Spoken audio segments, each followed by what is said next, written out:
Hello दोस्तों, केना छी अहाँ सब? अहाँ सबके स्वागत करै छी कर दिया ब्लॉग में। तऽ चलू आइ के ब्लॉग में अहाँ सबके देखाबऽ जा रहल छी कुरकुर नमकीन बनाबो के एकदम आसान तरीका और देसी तरीका।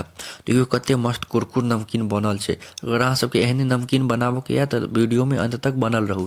देखियो 1 किलो मैदा के बढ़िया से चाइल लेलिए, ओहिमे ई मंगरैल और अब जमाइन सेहो खसा देबै। देखियो एते जमाइन सेहो बढ़िया से खसा लेब। ठीक, ई दुनू खसेला के बाद आब एहिमे अपना सब नमक खसा लेब। देखियो नमक नमक 2.5 चम्मच काफ़ी छै। 2.5 चम्मच से ज़्यादा नमक नहीं देबै, देख लिअ। देखियो 2.5 चम्मच नमक दऽ देबै बढ़िया से। ठीक, आब एहिमे रिफाइन दऽ देबै, एकरा मेन कहै छै ई रिफाइन। एहिमे देखियो जते देखा रहल छी ओतबे देबै। जते देबै ने ओते बढ़िया ही बनत। एहिमे जते देबै रिफाइन, इएह नहीं कि ज़्यादा रिफाइन उझैल देबै तऽ ज़्यादा बढ़िया नहीं बनत। एते रिफाइन जते अहाँ सबके देखेलहुँ एते रिफाइन दऽ कऽ एकरा बढ़िया से मिला लेब। ठीक, बढ़िया से एकरा हल्का करक छै। अपन भाषा में कहियो तऽ एकरा बढ़िया से हल्का करक छै। देखियो बढ़िया से एकरा 5-10 मिनट तक मिलेला के बाद ओहिके बाद एहिमे आब पानि धऽ देबै। ठीक, पानि धऽ कऽ मतलब कमे कम पानि धऽ कऽ, एके बेरमे नहीं ज़्यादा पानि धऽ देबै। कमे कम पानि धऽ कऽ एकरा सानक छै आटा जकाँ। ई नहीं कि ज़्यादा एकरा कनि कनि हल्का करैत करैत, अपन भाषामे लोक एकरा मम्मी जे कहै छै हल्का करैत करैत, तऽ हल्का करैत करैत अथी की कहै छै आटा जकाँ सानि लेबै। और देखियो एनाही कते उज्जर उज्जर छै। एकरा बढ़िया से कर, एहिमे टाइम लागत 15-20 मिनट, आधा घंटा टाइम लागि सकैए। तऽ अहाँ सब ओहिके लेल तैयार रहब।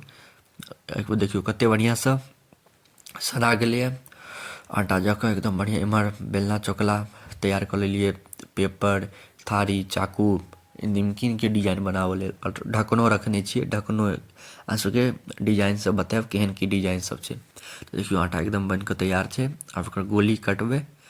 गोली काटि कऽ बेलऽ के छै। देखा दै छी कते मोटगर, कनिक मोटगरे रहै छै तऽ ज़्यादा बढ़िया रहै छै। देखियो एकदम बढ़िया से सना गेल छै आटा।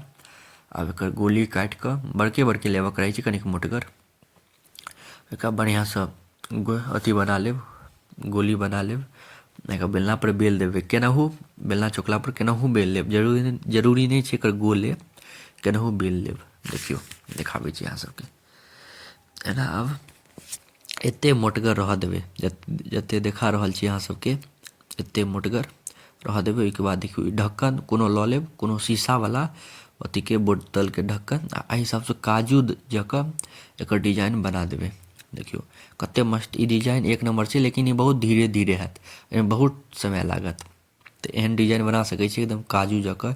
नया डिजाइन छै, बहुत नीक लागत, खाओमे नीक लागत, देखोमे बड्ड नीक लगै छै।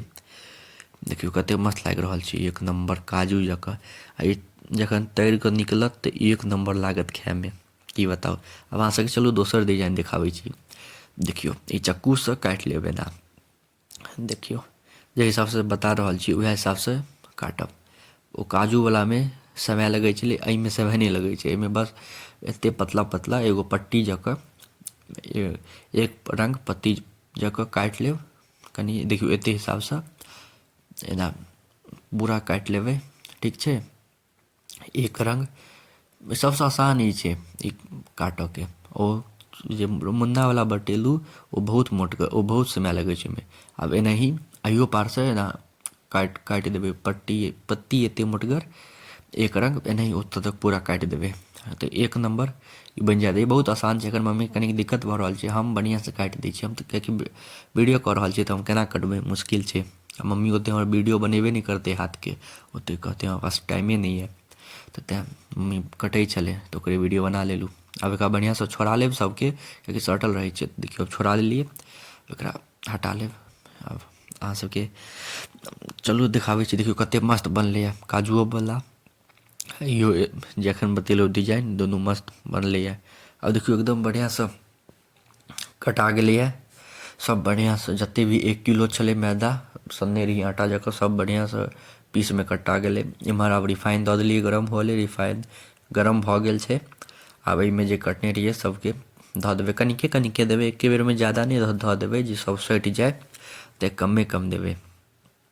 देखियो कमे कम देबऽके छै, धीरे धीरे निकालऽके छै। एखन तऽ कनि कम गरम हैत तऽ कनि समय लागत, ई हुअऽमे कनिक समय लगै छै। तऽ अहाँ सब हड़बड़ाएब कनिक समय लागत, कनिक देरी से होइ छै। एहि सब ट्रेन में लऽ जाउ खाय ले या चाय साथे खाउ, या ई सब मेन ट्रेन लेल मजा आबै छै। ट्रेन में बैसल रहै छै तऽ भूख बड़ लगै छै, भूख तऽ ट्रेन में बैस कऽ खाइत रहू। देखियौ कते मस्त बनि रहल छै, एक नंबर। आब लगभग ई भए गेल छै, आब एकरा निकालऽ के प्रक्रिया शुरू करबै। देखियौ कते मस्त बनि गेल छै। चलू आब एकरा निकालि लै छी। देखियौ दोसर बर्तन में निकालि लेब। एकदम बढ़िया कुरकुर छै, कते मस्त निकललै।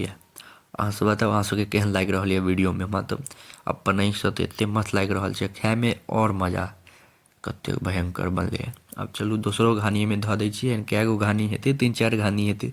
1 किलो में बहुते भऽ जाइ छै, तऽ तेँ 1 किलो लऽ लेब, बहुत बनि जायत। ओहिमे आधा किलो रिफाइन लागि जायत। ठीक छै, 1 किलो मैदा में आधा किलो रिफाइन लागिए जायत।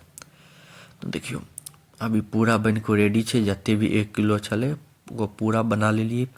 एक नंबर बनि गेलै। अहाँ सब बतायब अहाँ सबके केहन लागल। एते देर तक देखऽ के लिए अहाँ सबके धन्यवाद। नीक लागत तऽ लाइक, कमेंट, शेयर, सब्सक्राइब जरूर करब।